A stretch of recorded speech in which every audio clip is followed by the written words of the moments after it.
A gust of wind pushed against the diner windows as the teenage girl stepped inside, clutching the edges of a leather jacket far too big for her slender frame. It hung off her shoulders like a heavy armor she wasn't strong enough to carry, yet she held it close, as if afraid to let it go. Her sneakers were worn, her jeans dusty, and her face carried the tired look of someone who had spent too much time on the road.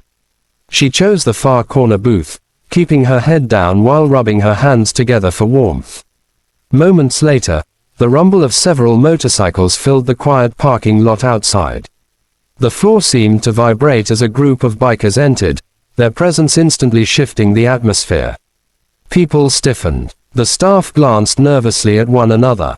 These men were big, loud, tattooed, and confident, the kind of riders who looked like they owned whatever place they walked into. As they waited to be served, one biker took notice of the girl. He nudged his friend and pointed at her jacket. "Look at that," he said with a chuckle. "Jacket's bigger than she is." Another laughed. Maybe she raided her old man's closet. Their laughter wasn't cruel, just the rough teasing typical of bikers who thought they were being playful. But the girl didn't look up. She kept staring at the table, her fingers trembling slightly as they traced the scratches in the wood. Anyone watching closely could tell she wasn't bothered by the teasing. She was carrying something much heavier. The bikers continued to laugh until one of them, a tall man with a braided beard and thick leather gloves, walked closer to get a better look.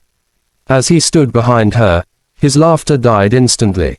His eyes widened, his breath catching in his throat. There, on the back of the jacket, was a patch. A large black and gold emblem that every biker in the region recognized. The symbol belonged to one of the most respected riders ever to touch the road, a legend known in every club, every rally, and every stop along the highways. A man whose name carried weight.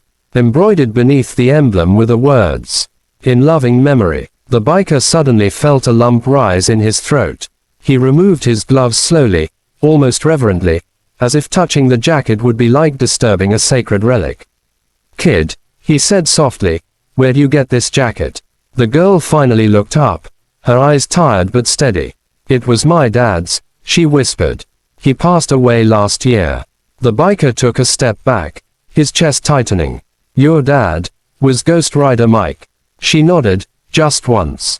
Within seconds, the entire group went silent. Every mocking grin disappeared. Ghost Rider Mike wasn't just a rider. They all owed him respect.